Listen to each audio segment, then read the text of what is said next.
Sorry guys for the background noise. ये पता नहीं कौन से ऑटो इसमें से आ रहा है कि कौन से में से। ये मुंबई का नाइटमेयर बोल सकते हैं कि आप कौन से भी टाइम पे निकलो तो आपको ट्रैफिक हमेशा मिलने ही वाला है। राइट साइड पे तो पूरा जैम है, ऊपर से ये ऐसे ऑटो रिक्शा गाड़ियाँ ऐसा आड़े थे तो कौन से लाइन से कौन से लाइन में भी जाते हैं। बाइक और स्कूटर के लिए देख सकते हैं कि लेफ्ट साइड पे छोटा सा पैच होता है और जहाँ से निकाल सकते हैं, वो भी पता नहीं आगे जाके कितना ट्रैफिक रहेगा क्या रहेगा। और मुझे यूट्यूबर जो है तो जो यूट्यूबर्स हैं उनसे मेरे को पूछने का है तो ये अंडर पावर्ड है ओवर पावर्ड है जो बोलते रहते हैं, तो ये ऐसी सिचुएशन में कब जाके रिव्यूज़ बनाएंगे वो लोग।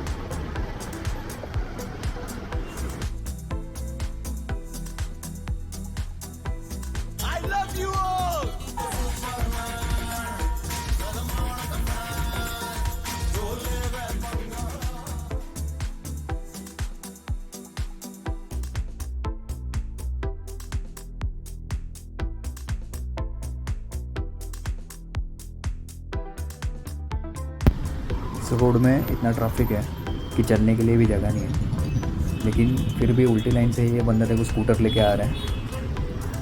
ठीक है, खुद तो फंस रहा है, दूसरे जो जा रहे हैं उनको भी रुका रहा है, चलने के लिए भी जगह नहीं है और उसके पीछे ये दूसरा उसको फॉलो कर रहा है। अब इसकी कमी थी कि तीसरा बंदा भी देखो उसके पीछे पीछे। मतलब क्यों परेशान करना है, मुझे कुछ समझ में नहीं आ रहा है इनका फंडा क्या है, दिमाग क्या घर पे छोड़ के आते हैं क्या।